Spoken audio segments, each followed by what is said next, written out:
ఈరోజు మనం ఒక ఇంట్రెస్టింగ్ టాపిక్ గురించి లోతుగా విశ్లేషిద్దాం. మన ముందున్న సోర్స్ మెటీరియల్స్ అన్నీ కూడా పైథాన్ ఇన్స్టాలేషన్ గైడ్ గురించే ఉన్నాయి. అవును. పైథాన్ అనగానే ఆ ఆర్టిఫిషియల్ ఇంటెలిజెన్స్, డేటా సైన్స్ ఇలా చాలా గుర్తొస్తాయి కదా! కరెక్ట్. వెబ్ డెవలప్మెంట్ కూడా.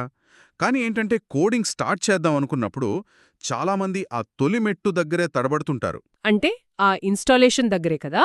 ఎగ్జాక్ట్లీ అదే.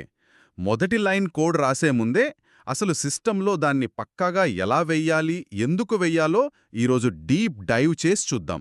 చాలామంది ఏమనుకుంటారంటే ఇన్స్టాలేషన్ అంటే జస్ట్ ఒక సాఫ్ట్వేర్ డౌన్లోడ్ చేసి నెక్స్ట్ కొట్టేయడమే అని. కానీ ఈ సోర్స్లో మనం చూస్తే ఒక పదం పదే పదే కనిపిస్తుంది, అదే పిప్. పిప్ అంటే పిఐపి గదా. మ్మ్.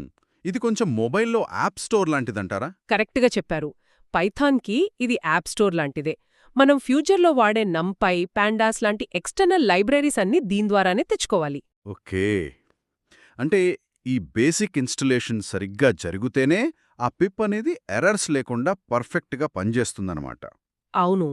ఇంకో ముఖ్యమైన విషయం ఏంటంటే, విండోస్ వాడే వాళ్ళకి ఒక పెద్ద వార్నింగ్ లాంటిదుంది ఇందులో. ఆ ఆ చెక్ బాక్స్ గురించే కదా యాడ్ పైథాన్ టు పాత్ అనే ఆప్షన్. అదే. ఇన్స్టాల్ చేసేటప్పుడు చాలామంది ఆ చిన్న బాక్స్ని టిక్ చేయటం మర్చిపోతారు. అసలు దాన్ని వదిలేస్తే ఏమవుతుందంటారు? సింపుల్గా చెప్పాలంటే సిస్టమ్కి పైథాన్ ఎక్కడుందో అడ్రస్ చెప్పడమే ఆ పాత్.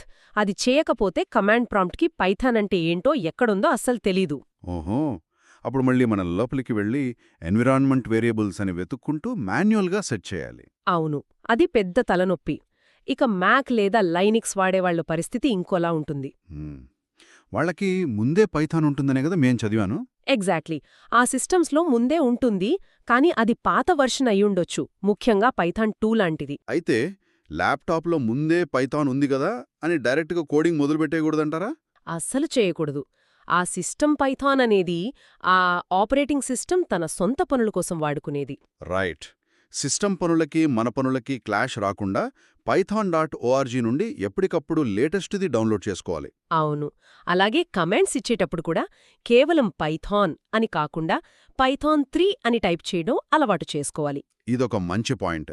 పాత కొత్త వెర్షన్ల మధ్య కన్ఫ్యూజన్ లేకుండా అనమాట. ఇదే కన్ఫ్యూజన్ గురించి ఇంకో ఇంట్రెస్టింగ్ కాన్సెప్ట్ కూడా ఉంది, వర్చువల్ ఎన్వైర్న్మెంట్స్. ప్రొఫెషనల్ కోడింగ్లో ఇది చాలా ముఖ్యం. అసలు సిస్టమ్ మొత్తానికి ఒకేసారి లైబ్రరీస్ వేసుకుంటే వచ్చే ప్రాబ్లం ఏంటి? డిపెండెన్సీ సమస్యలొస్తాయి.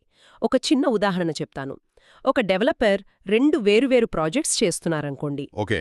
ఒకదానికి పాత లైబ్రరీ, ఇంకోదానికి కొత్తది కావాలేమో. కరెక్ట్. ఆ రెండింటినీ ఒకే చోట ఇన్స్టాల్ చేస్తే అవి ఒకదానితో ఒకటి గొడవ పడతాయి.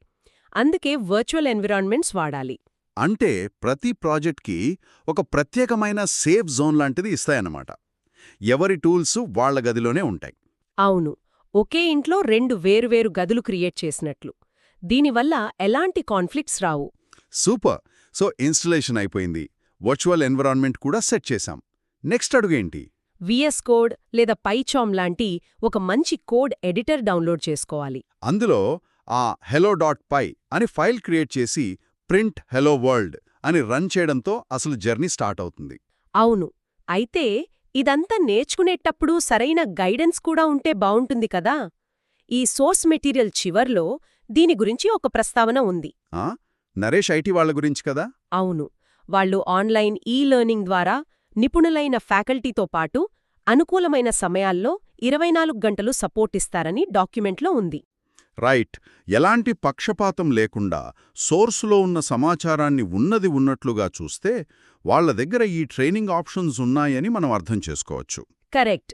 అయితే ఓవరాల్గా ఈరోజు విశ్లేషణను బట్టి అర్థం చేసుకోవాల్సిందేంటంటే పైథాన్ ప్రయాణంలో ఈ ఇన్స్టలేషన్ అనేది చాలా బలమైన పునాది లాంటిది. నిజమే. పాత్ సెట్ చేయటం, వర్చువల్ ఎన్విరాన్మెంట్స్ వాడటం వల్ల ఫ్యూచర్లో చాలా తలనొప్పులు తప్పుతాయి. ఖచ్చితంగా. ఇక ముగించే ముందు ఒక చిన్న థాట్. ఇందాక మ్యాక్ మరియు లైనక్స్ ఆపరేటింగ్ సిస్టమ్స్ వాటి సొంత పనుల కోసం డీఫాల్ట్ సిస్టమ్ పైథాన్ను వాడుకుంటాయి అన్నాం కదా. అవును అనుకున్నాం. మరి ఒకవేళ ఎవరైనా తెలియక ప్రయోగాలు చేయబోయి ఆ సిస్టమ్ పైథాన్ ఫైల్స్ను కనుక డిలీట్ చేస్తే అసలు ఆ ఆపరేటింగ్ సిస్టమ్ ఏమవుతుంది? ఆ ప్రశ్న నిజంగానే ఆలోచింపజేసేలా ఉంది. కదా, సిస్టమ్ క్రాష్ అవుతుందా, ఇంకేమైనా అవుతుందా అనేది మరింత శోధించి తెలుసుకోవాల్సిన ఆసక్తికరమైన అంశం. ఈ ఆలోచనతో ఇవాల్టి డీప్ డైవ్ను ఇక్కడితో ముగిద్దాం.